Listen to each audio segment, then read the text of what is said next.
Hello student, आज के इस वीडियो में हम प्रश्नावली 6.2 के क्वेश्चन नंबर 3 और क्वेश्चन नंबर 4 को सॉल्व करने वाले हैं।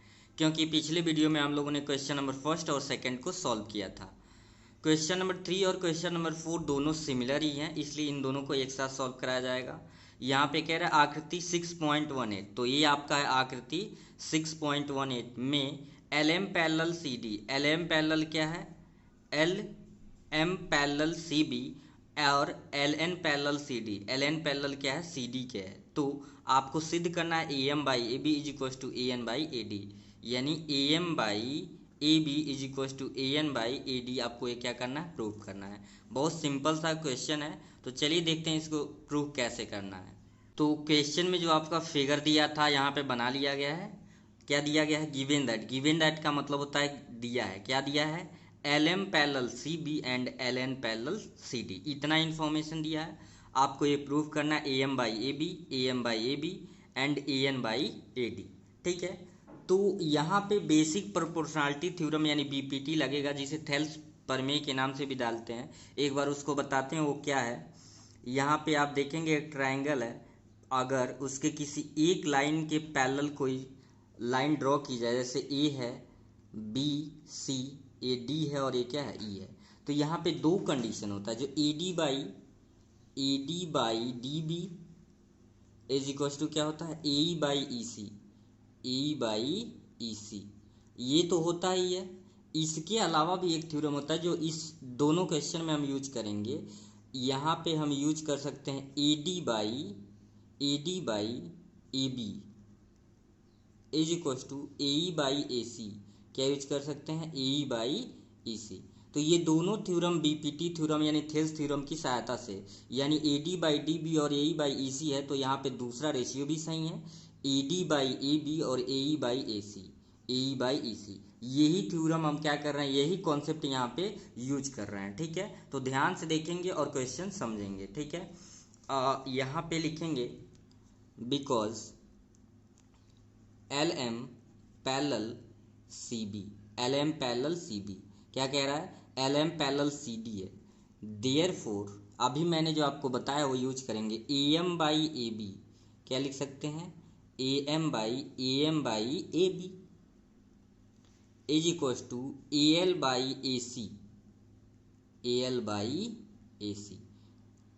ये मान लीजिए इक्वेशन फर्स्ट, और क्या लिख लेंगे? थेल्स प्रमेय से। किससे? थेल्स प्रमेय से।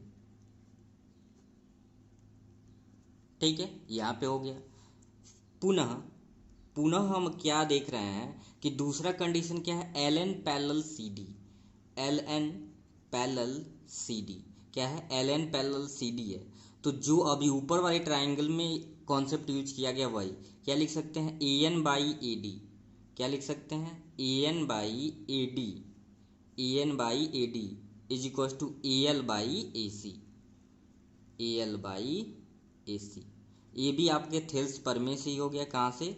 थेल्स प्रमेय से। ठीक है, अब देखिए इक्वेशन फर्स्ट और इक्वेशन सेकंड के राइट हैंड साइड आपस में क्या है? इक्वल है। तो ऑब्वियस सी बात है कि लेफ्ट हैंड साइड भी आपस में क्या हो जाएंगे? इक्वल हो जाएंगे। तो लिखेंगे समीकरण 1 व समीकरण 2 से। ध्यान से देखिए, A L by A C, A L by A C, right hand side equal मतलब लेफ्ट हैंड साइड भी इक्वल हो जाएगा। तो लिख देंगे A M by A B, left hand side है A M by A B, और ये क्या है? Is equal to A N by हो जाएगा ए डी के, ए एन बाई हो जाएगा ए डी के। और यही हमें क्या करना था? सिद्ध करना था। यही हमें क्या करना था? सिद्ध करना था। ठीक है, तो आई होप आपको समझ आ गया होगा। बहुत सिंपल कॉन्सेप्ट इसमें यूज किया गया। अब सेम इसी कॉन्सेप्ट का यूज हम करेंगे अगले क्वेश्चन में। तो चलिए उस क्वेश्चन को भी देखते हैं। क्वेश्चन नंबर 4 है, कह रहा है आकृति 6.19। तो ये आप देखेंगे आकृति 6.19 है में डीई पैरेलल एसी, जो डीई है एसी के पैरेलल है, और डीएफ पैरेलल है। डीएफ पैरेलल किसके है? एई के है। तो इसकी सहायता से सिद्ध कीजिए कि BF by F E, BF by F E is equal to BE by E C, BE by E C. ये आपको क्या करना है? प्रूव करना है। तो चलिए सेम वही कॉन्सेप्ट हम यूज करेंगे जो अभी पिछले क्वेश्चन में हमने क्या किया है? यूज किया है। ठीक है, तो देखते हैं। जब भी आप इस तरह के क्वेश्चन सॉल्व करेंगे तो देख लेंगे क्या गिवन है यानी क्या दिया है और क्या सिद्ध करना है यानी टू प्रूफ, और फिर प्रूफ करते हैं। ठीक है, हमें दे रखा है DE पैरेलल AC और DF पैरेलल AE आपके क्वेश्चन में गिवन है, और सिद्ध क्या करना है ये भी पता है हमें, BF बाई FE। देखिए BF by FE is equal to BE by EC, ये आपको प्रूफ करना है। ठीक है, तो लिखेंगे बिकॉज DE पैरेलल AC क्या है, जो आप देख रहे हो ना DE पैरेलल है AC के है।